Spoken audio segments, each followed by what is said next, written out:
The urban market can be the most lucrative and the toughest for any property developer. I personally think you'd be off your rockers to make this into a one-bedroom flat. Tonight, two pairs of novice developers are launching themselves into this highly competitive market. But will they get it right? It might need underpinning. This one does look particularly bad.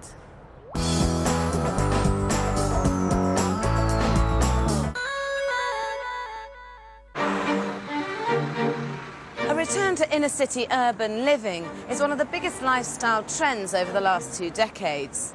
Centrally located properties now command huge prices, but they also command big investment. Get this market wrong and it could cost you serious cash.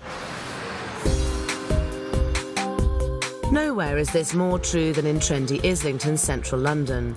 And it's here that both sets of developers are hoping to hit gold.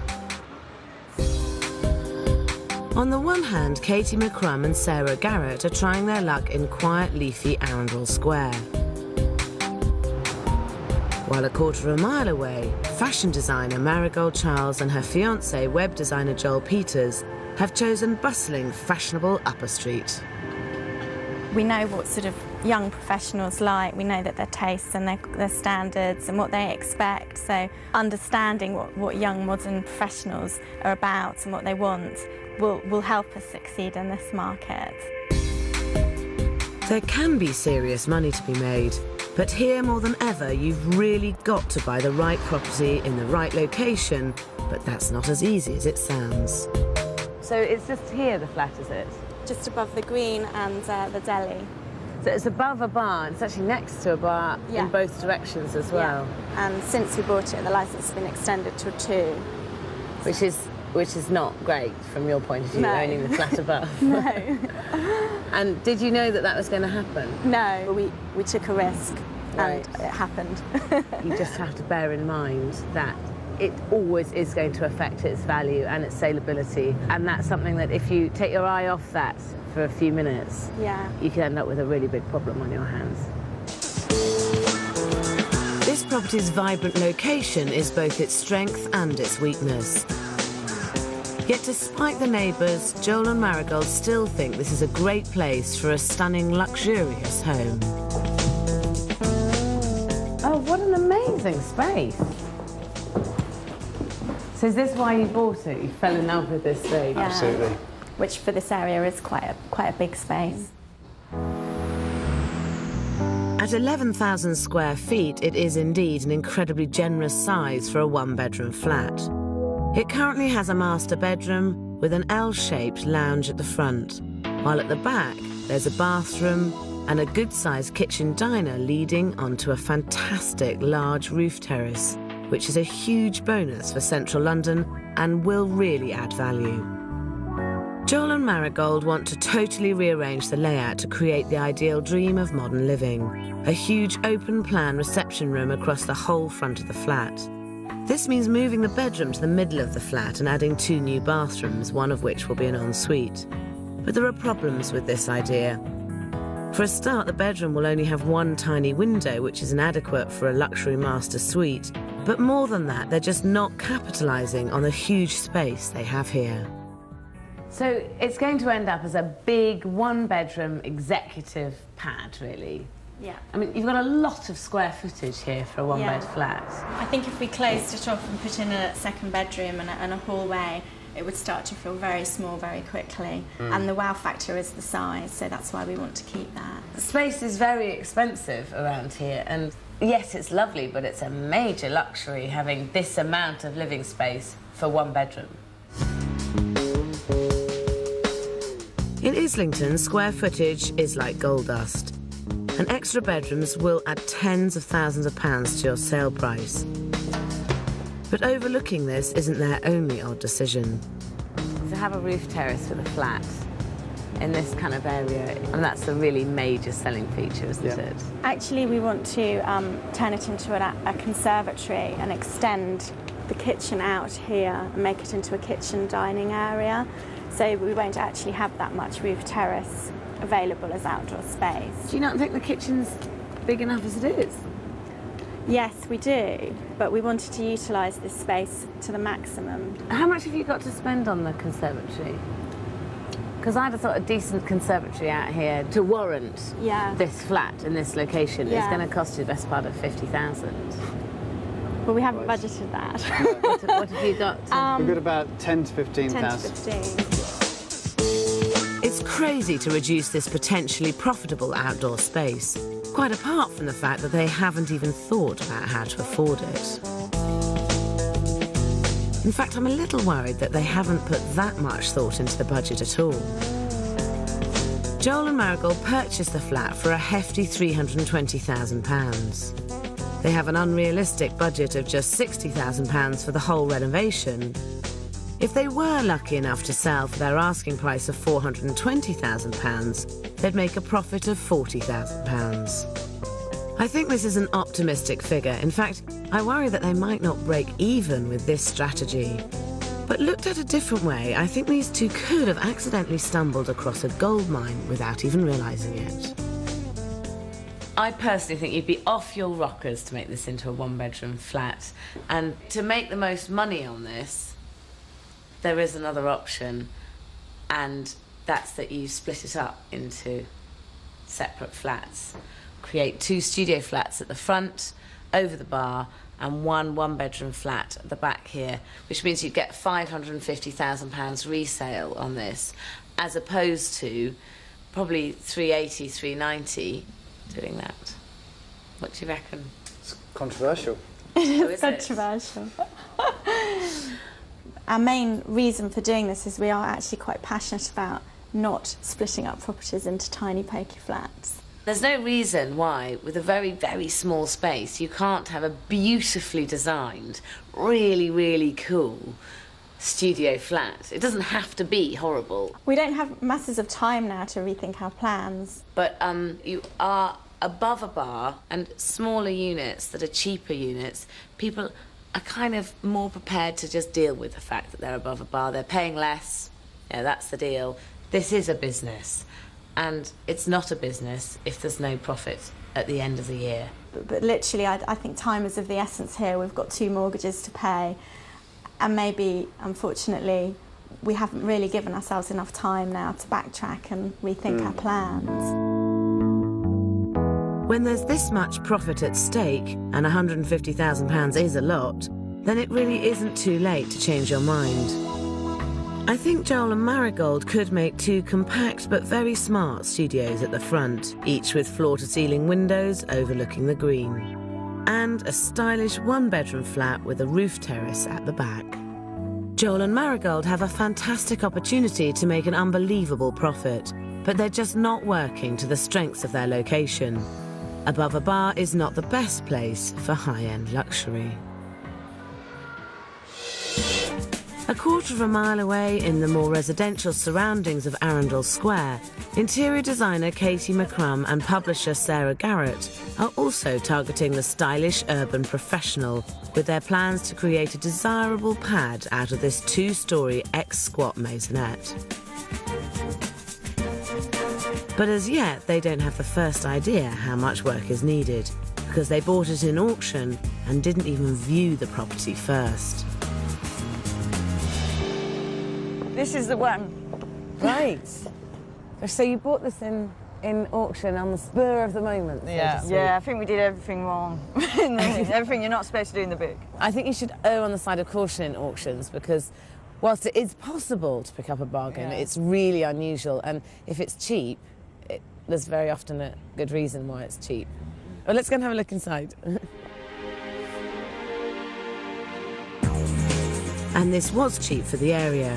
Katie and Sarah paid just £250,000 for this maisonette and have a budget of £75,000 to do it up. They hope to sell for £350,000, making them a gross profit of £25,000. But they actually have no idea if these figures are realistic, as they've never been inside the place, and it certainly looks like it's suffering from its years of neglect. It was squatted before, was it? Yeah, apparently they didn't treat the place very well. They had like 5 o'clock in the morning parties and barbecues. It wasn't looked after at all. Right. Yeah. And then downstairs bathroom, a bit of dry rot. Oh no, it's wet rot. Not only is the inside appallingly damp, but outside I may have found the reason why this flat was put up for auction in the first place. It's been moving around all over the shop, hasn't it?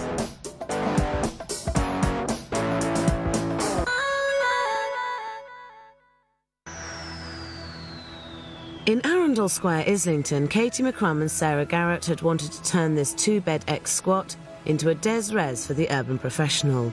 But buying blind at auction means they're only now discovering the whole back of the house has slipped dangerously. There's ties all over the place. You can see all the lines of the brickwork has slipped. The header on the window slipped. They've tied it in all the way down the party wall there. On this side, they've tied it in. There's another brace in the middle. But down here, that looks like it's been repointed again more recently, so it's obviously still shifting. This one does look particularly bad. It might need underpinning. It's a question of whether it's still moving. Is that something that can be quite costly? Or? Yeah. I mean, it's not hundreds of thousands, but it's not hundreds of pounds. I think due to the amount of movement that clearly has happened, you need to have a structural engineer's report. We can get that. And the only solution to the way it looks cosmetically is to rebuild the back of the house, but that's going to cost you. This is a total nightmare. If they don't deal with it, they might never be able to sell the property, but putting it right could cost thousands.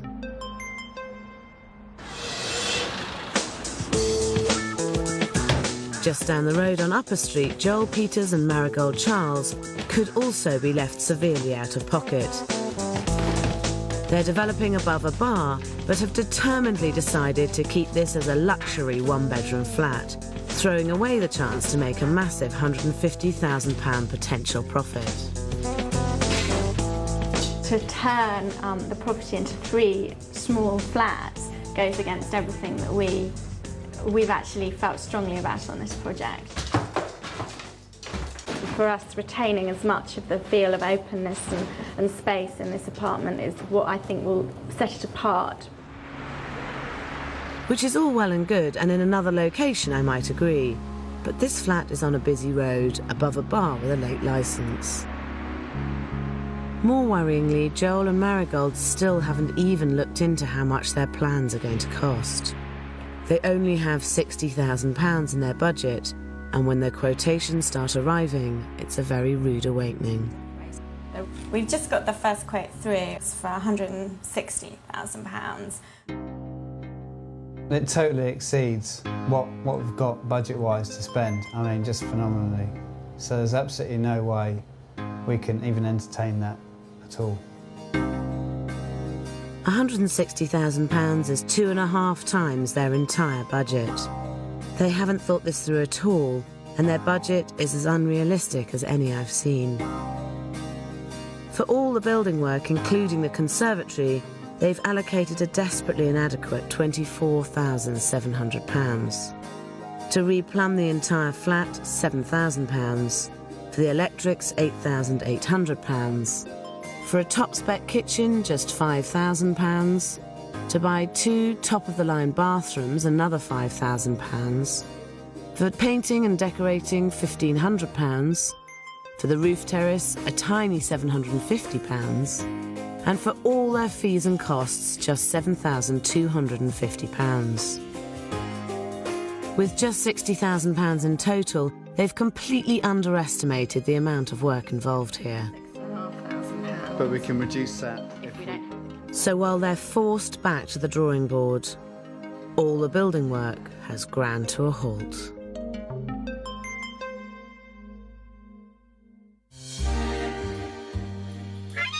After 3 long, painful months of redrawing plans and shuffling budgets, Joel and Marigold have finally found a way to push this development forward. We decided to rethink the fact that it was a 1-bedroomed apartment, and maybe we should add in a 2nd bedroom. And also, we've decided not to go ahead with the conservatory. Excellent. What a wise decision. That's brilliant. And so how's your budget? The original costs in total was 60,000. Where are they now, do you think? 110. 110. Gosh. So now you're hoping you'll make some profit, but may well only just break even? Absolutely. Yeah. Gosh, that's quite a come down, isn't it? If we say this is our first one, this is a learning curve. By the next one, we'll have got all our pieces of the jigsaw right. But I'd love somebody to have come up and sort of given us a reality check right off. I thought a reality check was exactly what I had given them.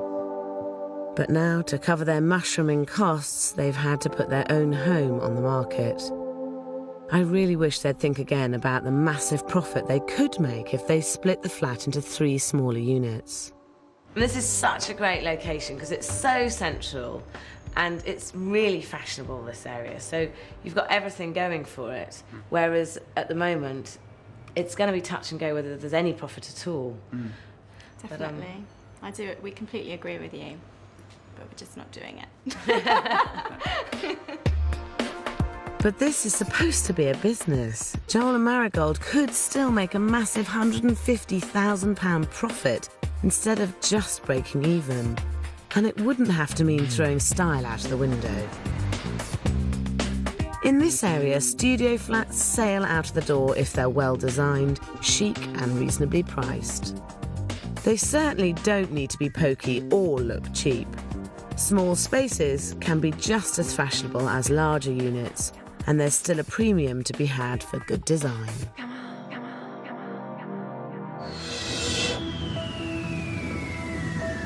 In Arundel Square, Katie and Sarah have agreed to call in an engineer to look at the worrying signs of structural damage to their 2-bedroom maisonette.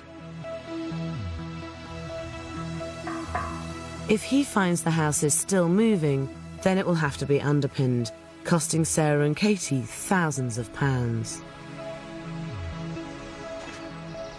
What's the verdict? It looks like that it's had some bomb damage. You've had some, not recent, no, World War II probably, and you probably had a bit of shrapnel or a bomb take out that side of the house, of your neighbour's house. And that house holds up this house. The good news is that you haven't had any movement in the past 20 years or so. It's highly unlikely that the movement will occur again. Woohoo! That's great news. Goodness. I think we've been really lucky, and I wouldn't do the same thing again. I think, you know, it's raised havoc on my nerves, actually. So I'm relieved at this stage that we're where we're at, and it's all okay right now. On Upper Street, the good news is that the builders are back and work creating the 2nd bedroom finally begins. The bad news is that they need to save money. The budget has already nearly doubled to £110,000, and at this rate, Joel and Marigold will be lucky to break even. But this flat needs to look fantastic to stand a chance of reaching their target sales price. The biggest challenge is really to get something very high specification without overspending. And that's going to be hard. The Islington market expects the best, so they mustn't compromise on quality. But once again, their unrealistic budget has let them down. They've only set aside £5,000, but what they want is a top-of-the-range kitchen. The price is extraordinary. That 47 grand was actually what we intended to spend on the whole project at one point. So, If you work out that this is our ultimate kitchen, and then we find the look and feel that we like from here, and then try and improvise. when you look at the quality and the finish of what you get on something like this, you couldn't replicate that with £5,000. Marigold's right. It is hard to do top spec cheaply, so they're going to have to be very clever about where they spend what little money they've got left. The question really for us is, do we put in a very, very low-end kitchen in order to keep ourselves at that £5,000 budget, which isn't the market that we're aiming for? This flat's got to be really spectacular to get someone to pay top whack for it. I don't think you can afford to go for a really cheap kitchen in this. The only way of doing it is to find end-of-line, one-off, absolute bargains, ex-display, and you need to go with your sizes. That's the key, is to go with the size of what you want. You go in, if you see something you like, you have to buy it there and then, because there's no lag time, you can't order it.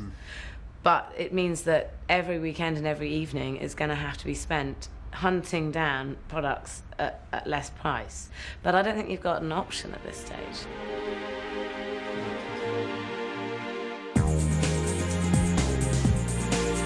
But bargain hunting takes a lot of time and energy, and with the project already running behind, the strain is starting to tell.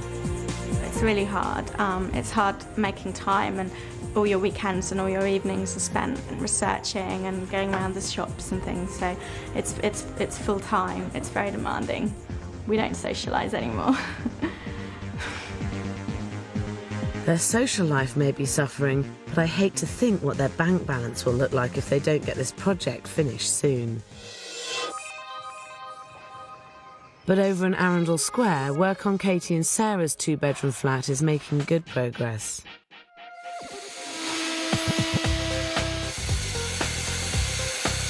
Sarah's leaving Katie in charge of overseeing the plans and build, but although she's an interior designer, she's used to working with bigger budgets of other people's money.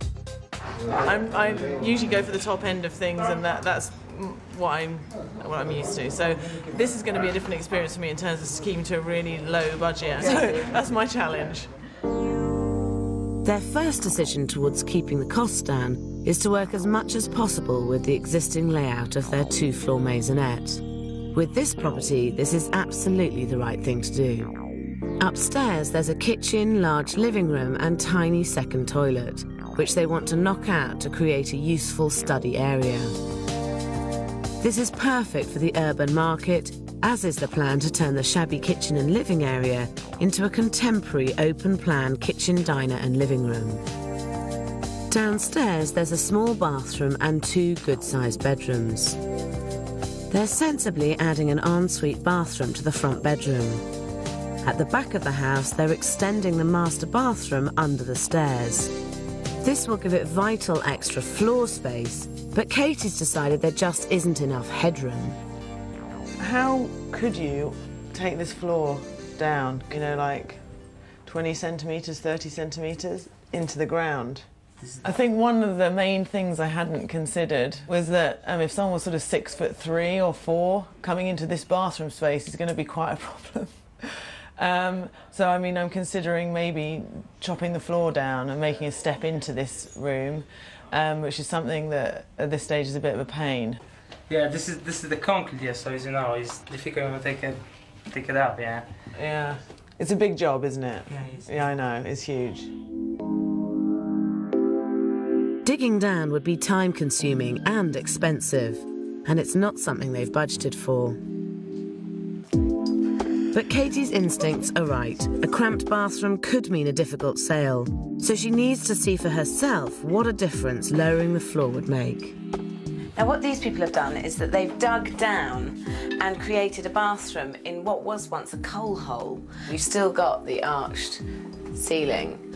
And actually, this is quite luxurious space. And I think with this kind of flat and with your kind of flat, it's really worth spending the extra thousands of pounds it does cost to dig down. And I know you're a bit worried about costs, but I think you'd agree this is worth spending. I'm worrying about basic materials. So I was well aware of like price for kitchens, but not how much plasterboard costs, you know? Right. So that's kind of where I've slipped up, which is why digging down, even though I know it's the right thing, is quite frightening budget-wise.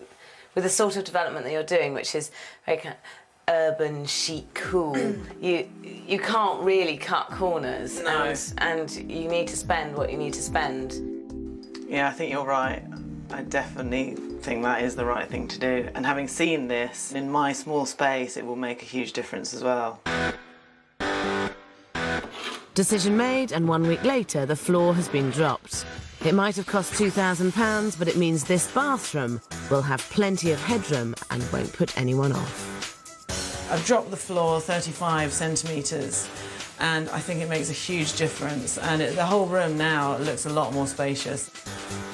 I was very concerned it was going to hold up the sale of this house, actually, because obviously it's only going to be able to be a house for small people. So I'm really actually pleased with that decision.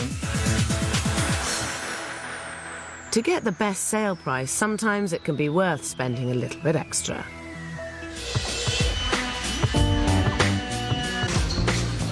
And that's exactly what they've had to do in Upper Street, with Joel and Marigold's newly installed top-spec kitchen. There was a lot of shopping around and we did agonise over every single aspect, even though it might look like a very simple kitchen. To get that look was actually quite a lot of work. We've spent about £15,000 on the kitchen. And so going over by £10,000, it was a shock that that's how much kitchens cost. It would have been nice to put an amazing kitchen in for £5,000, but there isn't one out there.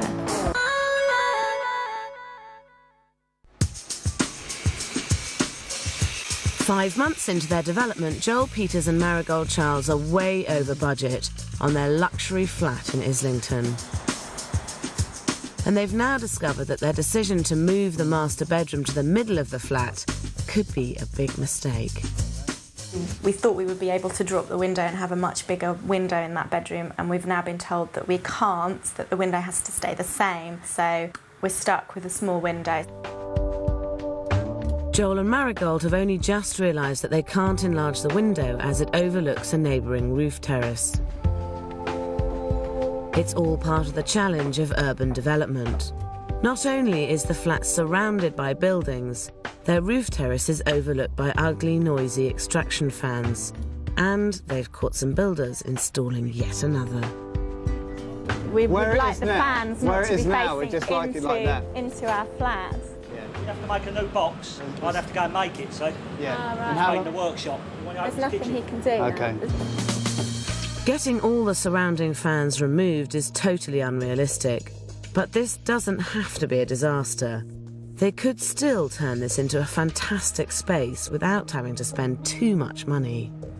Now, I wanted to bring you here for inspiration for your roof terrace. So, I mean, what's great about this is that they've managed to really dramatically screen the outside world. It does feel like you're in a really secret place here. You don't actually notice it from here, but actually that bamboo is screening out an awful lot.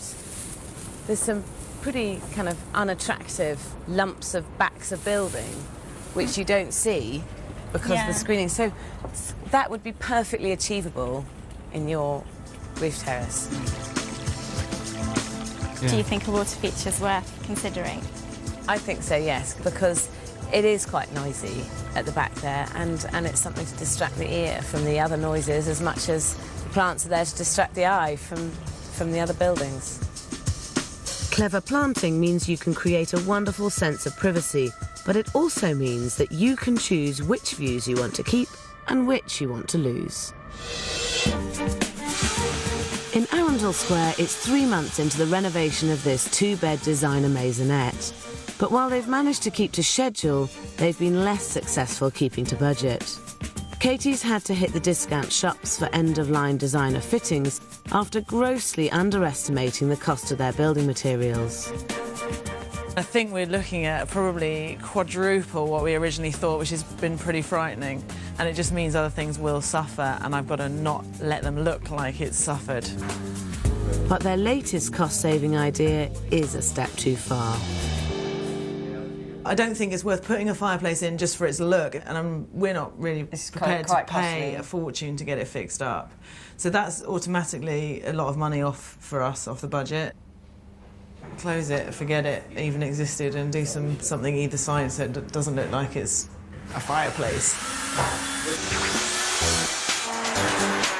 Katie and Sarah are anxious to save money and keep the build moving on quickly, but losing the fireplace is a really bad idea.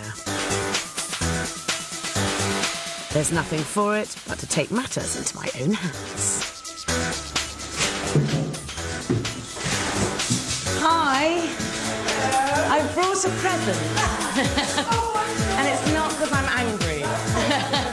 Do you know what I want to do with this? What? Can you guess? No. Oh yeah, you want to knock out my fireplace? I do. I do. I don't know if you can. This room without a fireplace doesn't do it justice, and you can't afford to not have a really quite impressive and grand focal feature in this room, because otherwise it's a bit like a kitchen breakfast room. Whereas you put a fireplace, and this is very clearly the living room, and that area is the kitchen breakfast room. I think it doesn't matter how much it costs, you have to get one in there. Well, I'm a little bit nervous about that. It won't all fall down. There's no way. Oh my God.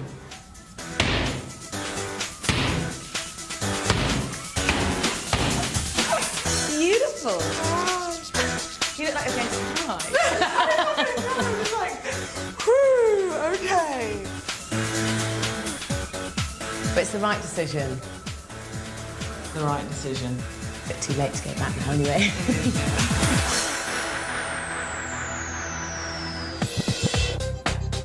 In Upper Street, Joel and Marigold's grand plans and unrealistic budget means their financial situation has finally hit rock bottom.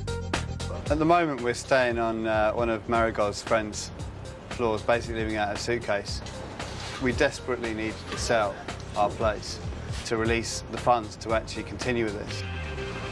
With the situation so desperate, they really ought to be watching every penny. But they've become so personally involved with this project that they've lost all sense of reality and are now rewiring the whole flat with an expensive home entertainment system. People, when they're coming home from their stressful jobs, can potentially just stroll into any room and put their favourite track on. And we feel that's a real added selling feature. And in the right place, it might be. But they're £50,000 over budget, and this is yet another mad decision. So this is the remote control? This is it. OK. And it's just basically the latest thing to come out of America. In terms of cost, this must be costing a fortune. A, the extra time for the electrician, extra cabling, and the unit itself. What are we talking about in total? For a complete home cinema system with the speakers in every room, you're looking at around £10,000. So you're spending £10,000 on a home entertainment system in your flat above a bar? Yes. Yeah, we just wanted to make sure that there was no excuse for people not to buy the flat. I mean, in a £1 million penthouse, they would expect features like these, but I'm just not sure that your flat, being above a bar, the market will expect this, and it's a lot of money to spend on the off chance. It's going to be... It's not the penthouse, is what you're saying. No. And that's very upsetting. Yeah. You're already 50,000 over what you were originally planning on spending. It's just such a bizarre kind of leap to go from where you are with your development to spending £10,000 on a home entertainment system. And will you at least consider not putting it in? It's on order. We don't want to be stuck with a property with a big mortgage. We want to shift it. And this, I think, is a way of doing that. Well, let's hope so. This is one of the worst decisions I've heard. Spending money they don't have on expensive boys' toys won't add any extra value to this development. Over in Arundel Square, Katie and Sarah are aiming to get the best finish they can without overspending. But Katie's made another cost-cutting decision too far. She's chosen a cheap laminate worktop for her smart kitchen, but as soon as it arrives, she realises it's a bad idea. Everything else has been finished so beautifully, and then they'd come in here and say, what's that about? Buyers spending a lot of money on an urban apartment won't be happy with a cheap high street worktop. And this is an area where Katie should really make some impact. I think you want something that's a more natural product and a higher quality product, really. This is a reconstituted stone. It has the same effect as stone, but because it's only 95% quartz and 5% resin, it has much more consistency of colour, which I think looks more up to date, really. And for the sort of people you're appealing to, they're expecting very cutting edge, new modern designs, and this is cutting edge. What, in your opinion, for a property development would be the most appropriate kind of colour. Yeah, I think this is beautiful, isn't Yeah, it, together? really. So I think that's a decision made.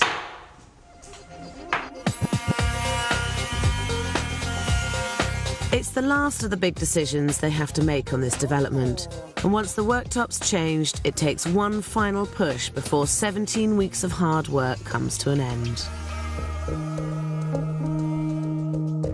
What was once a rundown X-squat has been transformed into a fabulous cutting-edge urban pad.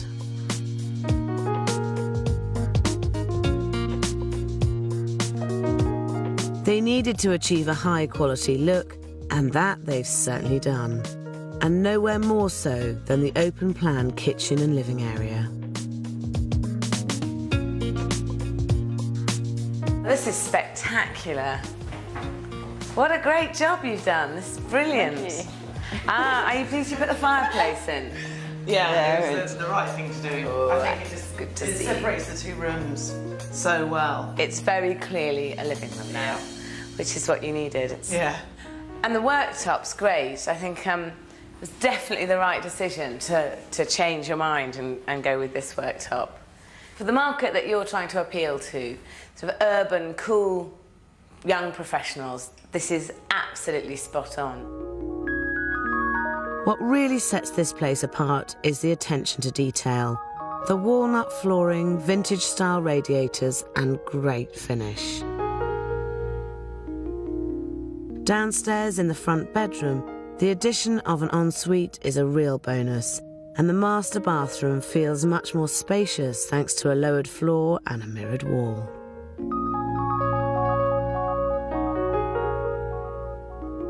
What's more, they've done it all for just £1,000 more than they budgeted. How much did you end up spending on the project? About 76,000. Gosh, so not very much over what you're expecting, really. No. So that's pretty impressive, I think. Do you have any idea what the flat is now worth? 350, 360.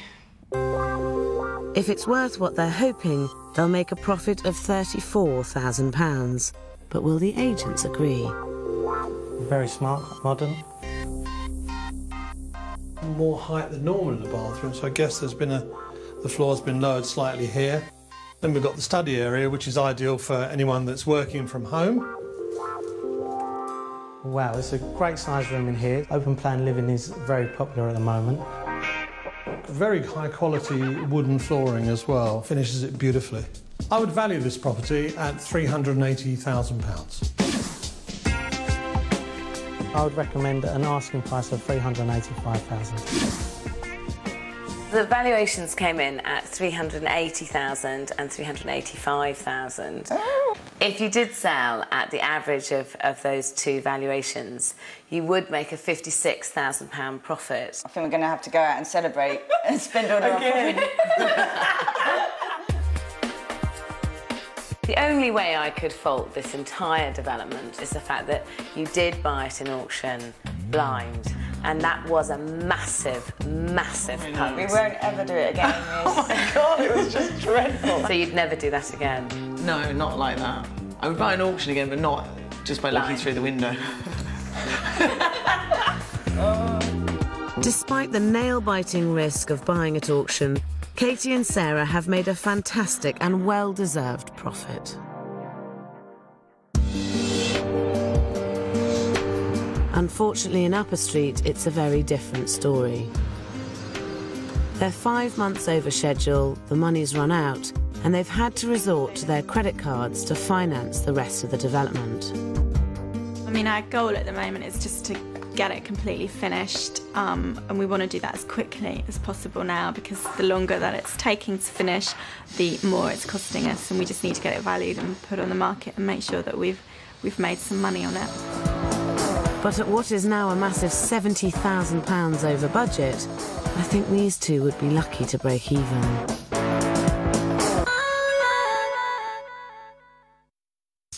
On Upper Street in Islington, it's been a very long, drawn-out 8 months, and Joel and Marigold have spent every penny they have, but their development is finally finished.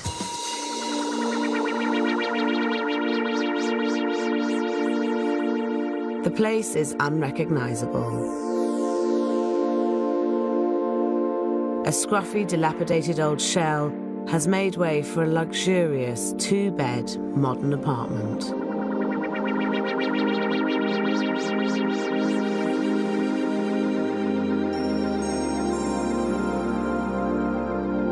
They've created the huge open-plan living space they wanted, stretching right across the front of the building and fully wired with the latest in high-tech sound systems. Everything looks great, but unnecessarily extravagant. So the entertainment hub of the flat then in here. Great, this is lovely. Yeah, we really love this room. It's worked really well with the view out onto the green and the big windows and the lights. Yeah. This is my favourite room. Why is that? Just because it's a space that sort of epitomises why we got this. It's not your boys' toys. And that as well. At the back of the flat, the kitchen diner is an equally light and generous space. Spending a bit more money and getting the high-spec units was the right decision here, as they give the clean, modern feel the urban professional market demands. And they've capitalised well on having the rare benefit of outdoor space. Oh, what a fantastic, successful space. Isn't that great? I felt really strongly about the planting, and Joe felt really strongly about the water feature. It really works out here. I think you've managed to draw the eye back into the roof terrace. Yeah. It's a real success. Well done. Another good decision was to create a second bedroom which will add much-needed thousands to their asking price. On the other hand, the master bedroom is not quite so successful. That tiny window makes it rather dark. We like to think that if you want a bit of light, you've got the terrace, you've got the lounge, you've got the kitchen, and you come in here to relax, and the lighting can be a bit more moody and low level. It's a seductive light, isn't it? Seductive room. Or just dark. But for any room to be less than perfect could compromise Joel and Marigold's asking price, and having spent so much, they can't afford for that to happen. Now, you paid £320,000 for the flat and you were expecting to spend £60,000 on it. How much did you end up spending? We ended up spending 140. Gosh, so £80,000 over your initial £60,000 budget. How have you found an extra £80,000? You got an extra credit mortgage? cards and loans. So you're hopped up to the eyeballs now? Absolutely. They went over in almost every area. Labour and materials went from £24,700 to a whopping £46,550. Plumbing and electrics rose over £1,000 to £16,850. The kitchen and bathrooms came in at £20,430. Painting and decorating increased to £2,750, even though they did most of it themselves. The roof terrace went from £750 to £3,500, which was money well spent. But the entertainment system was a non-essential extravagance at £10,000.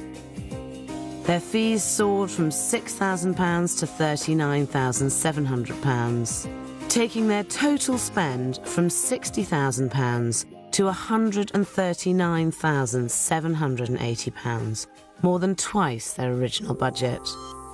With such a big overspend, Joel and Marigold are in real danger of making a loss. Just to break even, the agents would need to value this place at £460,000, £40,000 more than they'd originally hoped for. Great location, slight negative, just above a bar. It's okay, lacks a little bit of natural daylight. Perfect for Islington Market, high spec, fantastic for entertaining. I value this property at £400,000. I'd value the property at £400,000. We'd value this property at £435,000. If you did sell for an average of those, which should be £412,000, it would be a £48,000 loss. How do you feel about those valuations? I think they're interesting, and I think they do reflect the fact that it's very difficult to value this property. It's unique. I think they are a little bit low. We would definitely consider getting a few more valuations. There is a buyer out there who will fall in love with this space and want to buy it. I simply don't believe that we're going to lose money. They're still wildly over-optimistic, but I don't think that there's any way anyone's going to love it enough to pay £48,000 more than the valuations. This is gorgeous. This is one of the nicest, I think, outdoor spaces we've seen. Yes. The space is really good. I like this space. There's not much natural light that's going to be coming in. Lovely big tall windows at the front. Yeah, those windows are gorgeous. I like the way it's set out. It's got good space. I can entertain people. The bar probably downstairs might be a bit... Yeah, if it's that'd be handy as well. It'd be handy. But then annoying if you were staying in. Yeah. Joel and Marigold were determined to make this into a luxury top-end apartment, but its position was always going to work against it. Ignoring this fact was a very high-risk strategy. Is there a bit of you that regrets not turning it into 3 flats and making a great fat profit on it? I mean, we know that we've spent over, but I do feel that we've achieved what we wanted to do, which was create something absolutely beautiful. I personally think we've done a fantastic job. I mean, I think that the lesson to learn, if you are planning on doing another development, is that developing is about 3 things, and that's 3 figures. One is what you buy it for, the other is what you spend on it, and the other is what you're going to sell it for. And I personally think you got all 3 wrong with this development. I think you bought it for too much money, you underestimated how much it was going to cost to do, and you overestimated what you were going to be able to sell it for. The important thing is not the way it looks, because it looks great, it's getting those 3 figures accurate. Joel and Marigold may not have got their figures right, but over in Arundel Square, Katie and Sarah had a more realistic budget and are reaping the rewards. 3 days after putting their place on the market, they sold for a massive £399,000, making a whopping £74,000 gross profit. Marigold and Joel, on the other hand, have decided to move in and hold on to their place until the spring, in the hope that they can raise the selling price. Successfully developing for the urban market is far from easy, but if you get it right, it really can pay. The key, as always, is to buy at the right price and make sure your plans are right for the location. Next week, 2 shoestring developers try to make a little money go a very long way. Do you have a schedule of works? That's it? That's it, yeah. Cool. Well, that's clear. There's only 5 things to do, so you're laughing. 1 a day, 5 days?